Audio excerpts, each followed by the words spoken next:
Listening to Al Gore on the environment this morning, just sort of a way to spend time before work here, watching some videos on Al Gore from 2008 mainly, and then one from 2012. And um, it seems as the years go by, Al is getting more upset that the change is not happening, that things are not happening the way they should.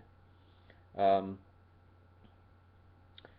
the fact is that it's getting hot out there, and that there's so much evidence for global warming, and there's still this denial going on. And let businesses do what they want to do.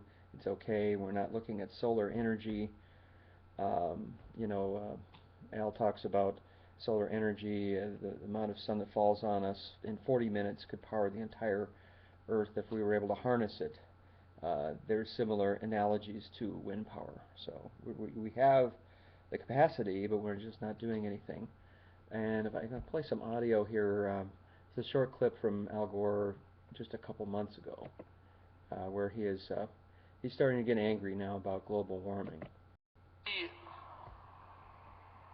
The people of this world are putting 90 million tons of global warming pollution into the Earth's atmosphere every 24 hours. 20% of it will still be there 20,000 years from now. That's amazing. We are told by some that it's not really a problem. We're told by some that it's caused by sunspots. That's not true. We're told by others that it's caused by volcanoes.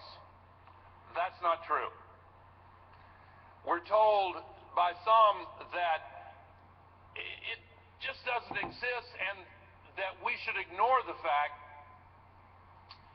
that every single National Academy of Science of every single nation on the face of this earth that has one says it is true, it is an urgent problem that requires an urgent solution. Every single professional scientific society in every field related to earth science or climate science says it is an urgent problem that requires urgent attention and must be addressed. 97 to 98% of all the climate scientists most actively publishing in the world say it is an urgent problem that must be urgently addressed. Now there's some talk radio show hosts that say it's not. It's true.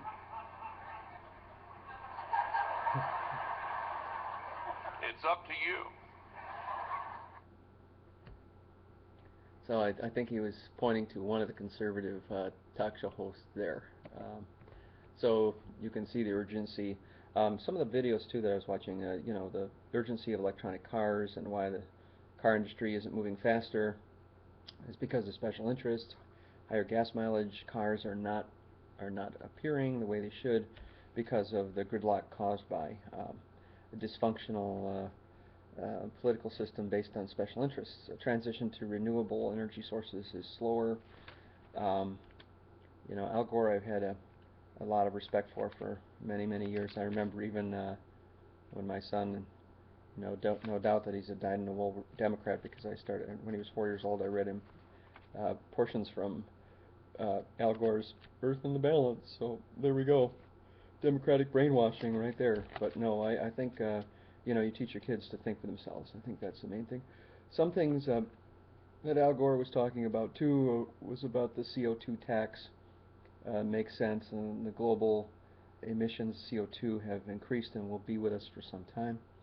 A deep dysfunction of politics preventing us from moving forward, too afraid of offending the special interests, like the Koch brothers, and don't offend the rich people, they'll do something to you, kind of thing. Our political system has become sclerotic, rigid and unresponsive to necessary change. I just love this word, sclerotic. Our government has become deadlocked in this. We're like the prey of special interests. Contrary to the interests of special interests, then you're in trouble. Think globally, act locally. That's something that needs to be looked at too.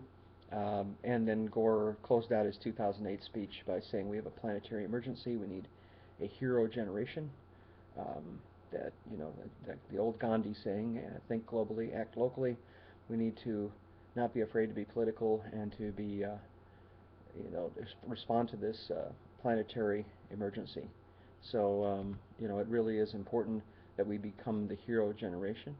People 100, 200, 400, 500, 600 years from now say, if it wasn't for those people that realized what was going on, and we didn't switch at the right moment, we would have been gone by now. And I want people 500 years from now saying, this was the time we made the switch. That's a hopeful thought. And Gore also concludes his TED Talk by saying that he's optimistic because we have the capacity to rise to the challenge that is preventing us from having the ideal world that we want to have. He's optimistic because we have the capacity to rise to the challenge when all other indications say that we should be pessimistic.